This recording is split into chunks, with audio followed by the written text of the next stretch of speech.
can I say, in my opinion, this actually began with the Forever Wars. We're talking about a whole series of wars that started at the end of the 1990s. For myself, actually, the first one was the war in Yugoslavia in 1991. Okay, so now this discussion about forever wars run by U.S. military complex in U.S., where has been stated that first of those is war in Yugoslavia. That's the place where I used to live before United States. And I actually survived through that war. I lived through it. It kind of left some marks on me. I survived it, so I hope that the saying what doesn't kill you makes you stronger, I hope that applies. But for wider U.S. public, that was known as, at least the Bosnian part, was known as the Monica Levinski War.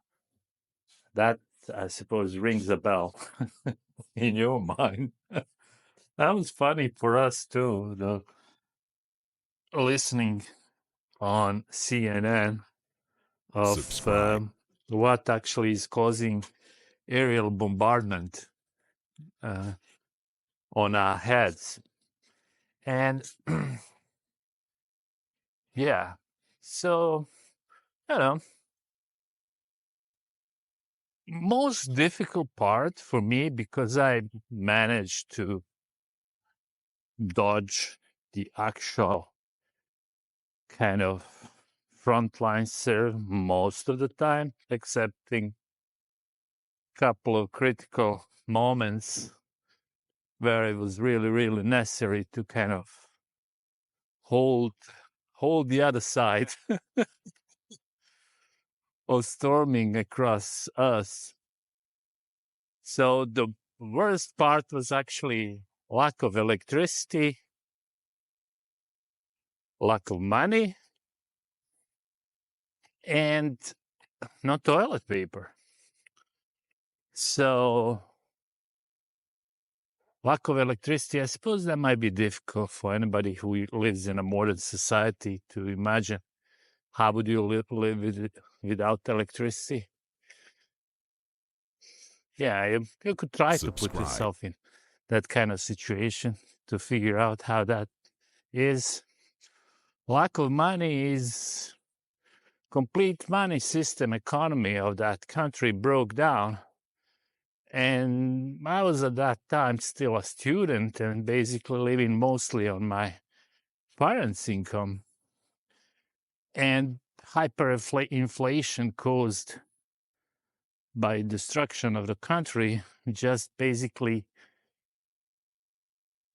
send those incomes into the dust. They just become nothing. Luckily, we survived because my mother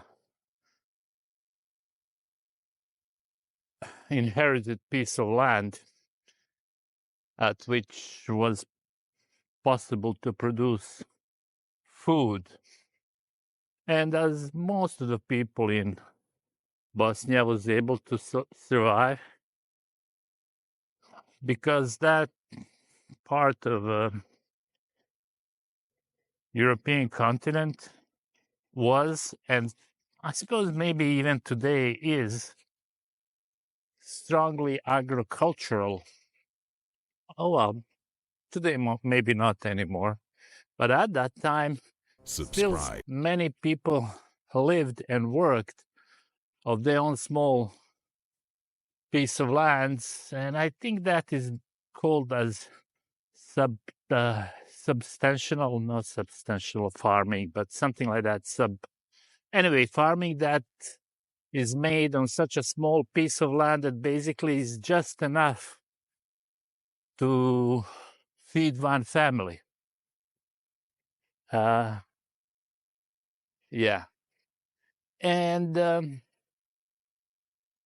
well, all in all, thank God I didn't know any of my close family suffered any kind of bodily harm.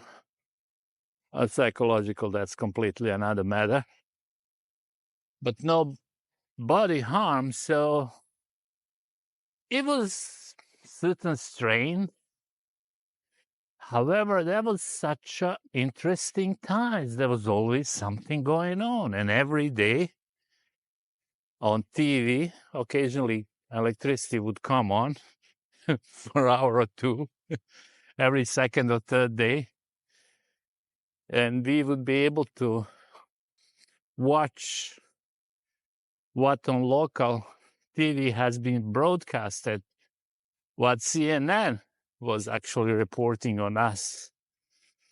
And we were just amazed. We were just looking at that. Wow. Completely amazed. Wow. Is this really what's going on over here with us? I don't see any of that. Subscribe. Yeah, funny. One. But then, of course, we had 9/11. That then led inexorably to the invasion of Afghanistan. Then we had, of course, Iraq. Then we've had more crises in Syria. Libya followed. That then led inexorably to the invasion of Afghanistan. Then we had, of course, Iraq. Then we've had more crises in Syria. Libya followed. And then, of course, eventually, inevitably, the big